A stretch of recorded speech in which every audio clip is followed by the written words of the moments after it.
नमस्कार मित्रों। आज हम आपको जो 25 कोड है, जो 25 कोड संस्कृत का है, सामान्य संस्कृत का जो पाठ्यक्रम है, उनके पाठ्यक्रम से परिचय करवाने के लिए जा रहा हूँ। मित्रों, ये समझ लीजिए, यदि आपको पाठ्यक्रम अच्छी प्रकार से पाठ्यक्रम की समझ है तो 4-5 प्रश्न तो वैसे ही सही हो जाएगा। यदि आपका पाठ्यक्रम को अच्छी प्रकार से आप समझे हैं, कहाँ पे क्या है नहीं है। तो देखिए मित्रों, यहाँ पर आपके समक्ष यह ज्ञान विज्ञान विमुक्तये यह लोगो है और इनका ध्येय वाक्य है। यूजीसी नेट जो है, यूनिवर्सिटी ग्रांट्स कमीशन जो है, जिसको हिंदी में विश्वविद्यालय अनुदान आयोग और नेट ब्यूरो कहा जाता है, उनका यह पाठ्यक्रम है। यहाँ पर भी देखिए पाठ्यक्रम लिखा हुआ है। कोड 25 कोड है, विषय संस्कृत है और इकाई नंबर 1 में हम लोग चलते हैं। इसमें क्या क्या विषय है, क्या पढ़ना है। तो मित्रों, आज चलते हैं हम लोग पाठ्यक्रम से परिचय आपको करवाते हैं। तो देखिए इकाई 1 में है वैदिक साहित्य। वैदिक साहित्य में भी क नंबर का जो है, उसमें कह रहे हैं वैदिक साहित्य का सामान्य परिचय। वैदिक साहित्य का सामान्य परिचय पूछा जाएगा। मित्रों, वैदिक साहित्य के सामान्य परिचय का मतलब हो गया सारे ऋग यजुर साम अथर्व ब्राह्मण आरण्यक उपनिषद जितने भी है सब की आपको सामान्य जानकारी होनी चाहिए। ये हो गया। अब इसके अंदर जो है सब पॉइंट दे रहे हैं, इसमें क्या क्या देखना है आपको। तो देखिए इसमें कहा जा रहा है वेदों का काल, मैक्स मूलर। अब वेदों का काल में से किन किन का पढ़ना है, तो कह रहे हैं मैक्स मूलर का, ए वेबर का, जैकोबी का, बाल गंगाधर तिलक जी का, एम विंटरनित्ज जी का, भारतीय परंपरागत विचार भी आपको पढ़ना है, ये कहा गया। अब हम चलते हैं, देखते हैं दूसरे नंबर का जो सब पॉइंट है, उसमें कहा जा रहा है संहिता साहित्य। संहिता साहित्य जो है उनका अध्ययन करना है। संवाद सूक्त में कह रहे हैं भैया पुररवा उर्वशी संवाद, यम यमी संवाद, शर्मा पणि संवाद, विश्वामित्र नदी संवाद आपको पढ़ना है। ब्राह्मण साहित्य में सामान्य अध्ययन करना है आपको। आरण्यक साहित्य की सामान्य अध्ययन करना है। वेदांग में शिक्षा, कल्प, व्याकरण, निरुक्त, छंद, ज्योतिष की सामान्य अध्ययन करना है, ऐसा कह रहे हैं। अब चलते हम इकाई नंबर 2 जो है, उसमें कहा जा रहा है इकाई नंबर 2, इसमें ख जो है वैदिक साहित्य का विशिष्ट अध्ययन। वैदिक साहित्य का विशिष्ट अध्ययन यह आपको करवाता है। इसमें कहा जा रहा है भैया निम्नलिखित सूक्तों का अध्ययन। यह जो सूक्त है वह सूक्त में आपको सबसे पहले कह रहे हैं ऋग्वेद के ये जो सूक्त है, जैसे अग्नि सूक्त जो है वह 1-1 अर्थात पहले मंडल का पहला सूक्त है, यह पढ़ना है आपको। वरुण सूक्त पढ़ना है, सूर्य सूक्त पढ़ना है जो कि पहले मंडल का 125वां सूक्त है। वरुण सूक्त जो है वह पहले मंडल का 25वां सूक्त है। इंद्र सूक्त जो है दूसरे मंडल का 12वां सूक्त है। उषा सूक्त जो है, उषा सूक्त वह तीसरे मंडल का 61वां सूक्त है। पर्जन्य सूक्त जो है वह 5वें मंडल का 83वां सूक्त है। अक्ष सूक्त जो है वह 10वें मंडल का 34वां सूक्त है। ज्ञान सूक्त 10वें मंडल का 71वां सूक्त है।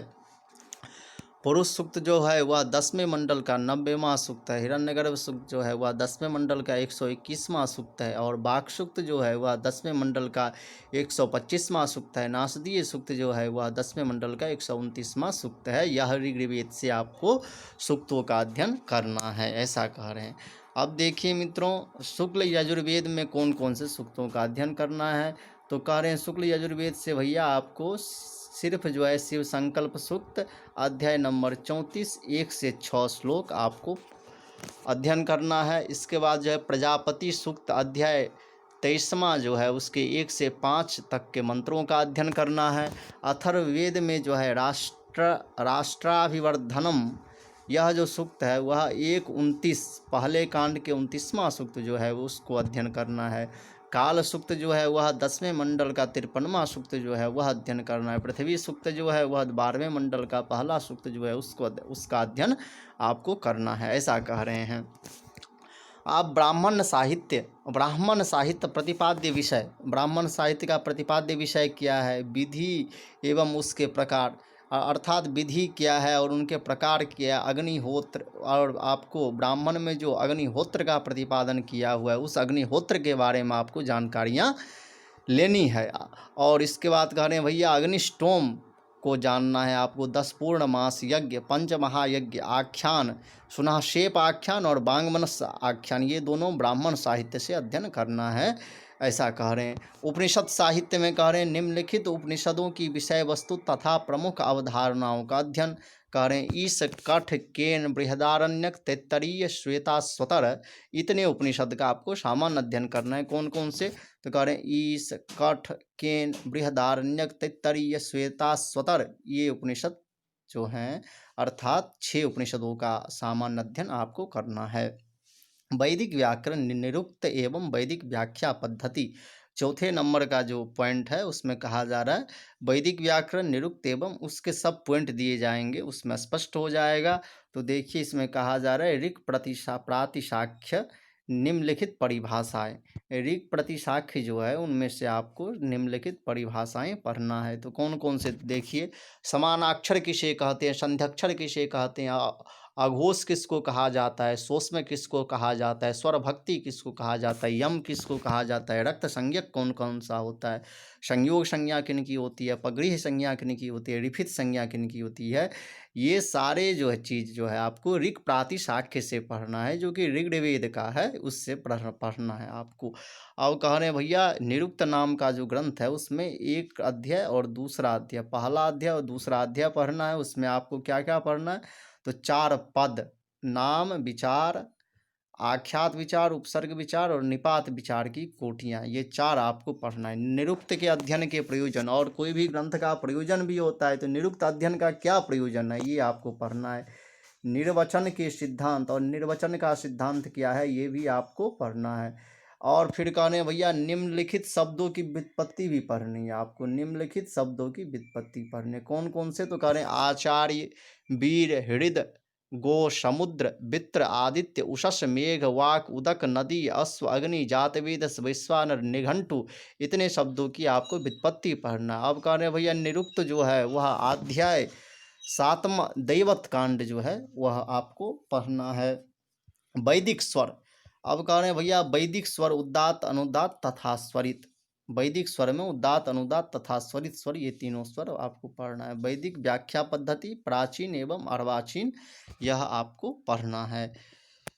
अब कहते हैं भैया दर्शन साहित्य में से प्रमाण मीमांसा, तत्व मीमांसा, आचार मीमांसा, कह रहे हैं प्रमुख भारतीय दर्शन जो हैं उनमें से आपको प्रमाण मीमांसा पढ़ना है, और तत्व मीमांसा, आचार मीमांसा, वह कौन कौन से दर्शन होना चाहिए? तो चारवाक, जैन, बौद्ध, न्याय, सांख्य, योग, न्याय, वैशेषिक मीमांसा के दर्शन में से आपको प्रमाण मीमांसा, तत्व मीमांसा और आचार मीमांसा पढ़ना है, ऐसा कह रहे हैं। इकाई नंबर 4 जो है उसमें कहा जा रहा है दर्शन साहित्य का विशिष्ट अध्ययन, अर्थात दर्शन साहित्य जो है उससे उसका विशिष्ट अध्ययन आपको करना है। तो कह रहे हैं कौन कौन सा इसमें पढ़ना पड़ेगा? तो ईश्वर कृष्ण के सांख्यकारिका, ईश्वर कृष्ण जी हैं जो हैं उनके द्वारा एक सांख्यकारिका नाम का पुस्तक लिखा गया है। तो सांख्यकारिका नाम के पुस्तक में आपको सत्कार्यवाद पढ़ना है, और कह रहे हैं पुरुष स्वरूप, और पुरुष के क्या स्वरूप हैं, प्रकृति के क्या स्वरूप हैं, सृष्टि क्रम क्या है, प्रत्यय सर्ग क्या है, कैवल्य, ये इतने चीज़ों का आपको सांख्यकारिका से अध्ययन चाहिए। कौन कौन से? तो सत्कार्यवाद, पुरुष स्वरूप, प्रकृति स्वरूप, सृष्टि क्रम, प्रत्यय सर्ग, कैवल्य। अब कह रहे हैं भैया सदानंद जी के जो वेदांत सार हैं उनमें से आपको अनुबंध चतुष्टय पढ़ना है। अज्ञान किसको कहते हैं, अध्यारोप, अपवाद, लिंग शरीरोत्पत्ति, पंचीकरण, विवर्त, महावाक्य, जीवन मुक्ति, ये आपको पढ़ना है वेदांत सार से। अन्नम भट्ट के जो तर्क संग्रह हैं उनमें से पढ़ना है आपको, और केशव मिश्र की जी के जो तर्क भाषा है उनमें से पदार्थ पढ़ना है, कारण पढ़ना है, प्रमाण पढ़ना है, प्रमाण में प्रत्यक्ष, अनुमान, उपमान, शब्द और प्रामाण्यवाद और प्रमेय पढ़ना है, ये कह रहे हैं। लोगाक्षी भास्कर अर्थ संग्रह, और कह रहे हैं भैया लोगाक्षी भास्कर जी का जो अर्थ संग्रह है, अर्थ संग्रह पढ़ना है। और कह रहे हैं भैया पतंजलि योग सूत्र का जो व्यास भाष्य है उसमें से चित्त भूमियाँ पढ़ना है, चित्त वृत्तियाँ पढ़ना है, ईश्वर का स्वरूप पढ़ना है, योगांग समाधि और कैवल्य, यह आपको पढ़ना है। बादरायण ब्रह्मसूत्र में से एक एक का शांकर भाष्य आपको पढ़ना है। विश्वनाथ पंचानन जी के न्याय सिद्धांत मुक्तावली का अनुमान खंड पढ़ना है आपको। सर्वदर्शन संग्रह में जैन और बौद्ध मत का अध्ययन करना है आपको। व्याकरण एवं भाषा विज्ञान यह 5वां यूनिट है। इनमें कह रहे हैं आपको सामान्य परिचय पढ़ना है निम्नलिखित आचार्यों का। निम्नलिखित आचार्य के सामान्य परिचय पढ़ना है आपको, जैसे कि पाणिनि जी हो गए, कात्यायन हो गए, पतंजलि हो गए, भर्तृ हो गए, वामन जयादित्य हो गए, भट्टोजी दीक्षित हो गए, नागेश भट्ट, जैनेन्द्र जी हो गए, कैयट्ट हो गए, शाकटायन हो गए, हेमचंद्र सूरी हो गए, सारस्वत व्याकरणकार हो गए, पाणिनीय शिक्षा हुई। इतने ग्रंथों, अब इतने जो ऊपर के जो लिखे हुए थे पाणिनि, कात्यायन, पतंजलि, भर्तृहरि, वामन जयादित्य, भट्टोजी दीक्षित, नागेश भट्ट, जैनेन्द्र, कैयट, शाकटायन, हेमचंद्र सूरी, सारस्वत व्याकरणकार इत्यादि को आपका क्या करना है, परिचय पढ़ना है आपको। पाणिनीय शिक्षा का आपको सामान्य अध्ययन करना है। भाषा विज्ञान, भाषा विज्ञान की परिभाषा, भाषा का वर्गीकरण, आकृति मूलक, पारिवारिक, ध्वनियों का वर्गीकरण, स्पर्शी, स्पर्श, संघर्षी, अर्धस्वर, स्वर, संस्कृत ध्वनियों के विशेष संदर्भ में ये सब आपको पढ़ना है।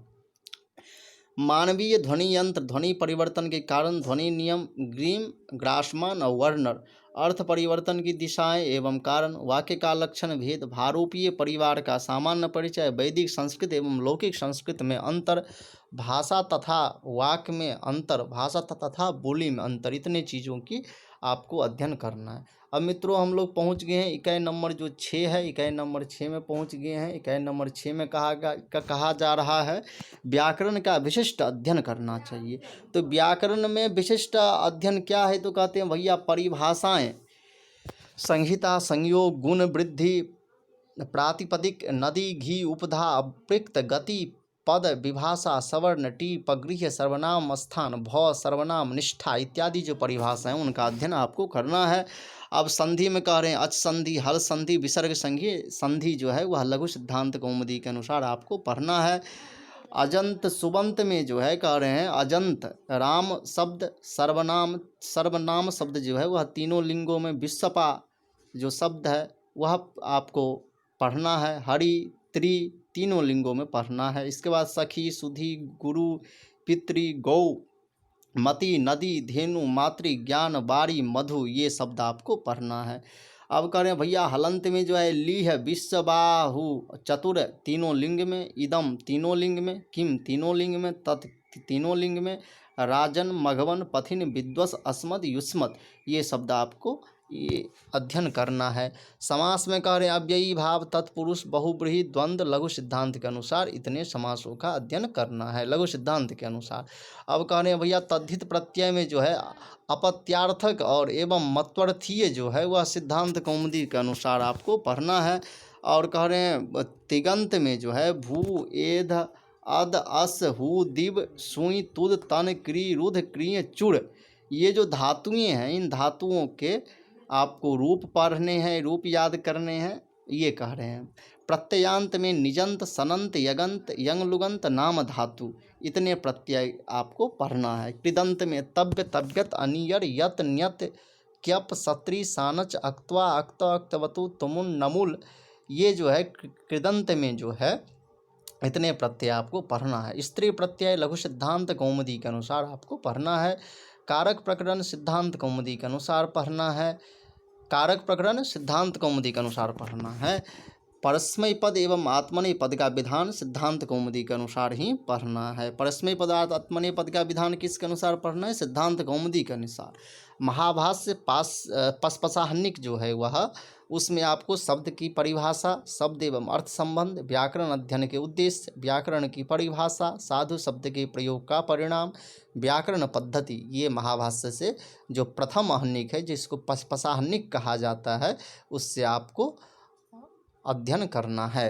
वाक्यपतीयम ब्रह्मकांड, वाक्यपदीय का जो ब्रह्मकांड है उससे आपको स्फोट का स्वरूप, शब्द ब्रह्म का स्वरूप, शब्द ब्रह्म की शक्तियाँ, स्फोट एवं ध्वनि का संबंध, शब्द अर्थ संबंध, ध्वनि के प्रकार, भाषा के स्तरों का अध्ययन करना है। अब कहने भैया संस्कृत साहित्य, काव्य शास्त्र एवं छंद शास्त्र परिचय, छंद परिचय, संस्कृत साहित्य और काव्य शास्त्र और छंद परिचय, ये आपसे इसमें तो कह रहे निम्नलिखित का सामान्य परिचय पद, पढ़ना चाहिए। निम्नलिखित का सामान्य परिचय पढ़ना चाहिए। कौन कौन? तो भास का, अश्वघोष का, कालिदास का, शूद्रक का, विशाखदत्त का, भारवी का, माघ का, हर्ष का, बाणभट्ट का, दंडी का, भवभूति का, भट्ट नारायण का, बिलहन का, श्री हर्ष का, अंबिकादत्त व्यास का, पंडिता क्षमाराव का, बी राघवन का, श्रीधर भास्कर वर्णेकर का सामान्य परिचय पढ़ना चाहिए। काव्य शास्त्र, काव्य शास्त्र में आपको रस संप्रदाय पढ़ना है, अलंकार संप्रदाय पढ़ना है, रीति संप्रदाय पढ़ना है, ध्वनि संप्रदाय पढ़ना है, वक्रोक्ति संप्रदाय पढ़ना है, औचित्य संप्रदाय पढ़ना है। पाश्चात्य काव्य शास्त्र में अरस्तु के और लोनजाइनस और क्रोचे, इन 3 महानुभावों के पाश्चात्य काव्य शास्त्र में क्या देन है, नहीं है, कौन से ग्रंथ है इत्यादि आपको अध्ययन करना है। निम्नलिखित का विशिष्ट अध्ययन, अब कहते हैं भैया निम्नलिखित चीज़ों का विशिष्ट अध्ययन होना चाहिए। बुद्ध चरितम प्रथम जो उनका है वह अध्ययन करना है। रघुवंश के प्रथम सर्ग का, किरातार्जुनीयम के प्रथम सर्ग का, शिशुपाल वधम के प्रथम सर्ग का, नैषधीय चरितम के प्रथम सर्ग का अध्ययन करना है। नाट्य में स्वप्नवासव दत्तम का अध्ययन करना है। अभिज्ञान शाकुंतलम का अध्ययन करना है। वेणी संहारम का अध्ययन करना है। मुद्रा राक्षसम का अध्ययन करना है। उत्तर रामचरितम का अध्ययन करना है। रत्नावली का अध्ययन करना है। मृच्छकटिकम का अध्ययन करना है।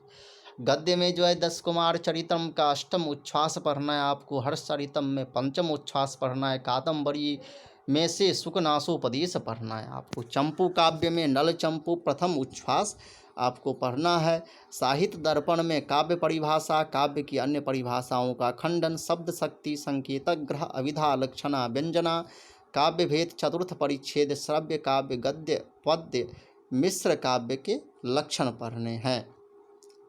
काव्य प्रकाश में से आपको काव्य लक्षण, काव्य प्रयोजन, काव्य हेतु, काव्य भेद, शब्द शक्ति, अभिहितान्वयवाद, अन्विताभिधानवाद, रसस्वरूप एवं रससूत्र विमर्श, रसदोष, काव्य गुण, व्यंजनावृत्ति की स्थापना पंचम उल्लास में पढ़ना है।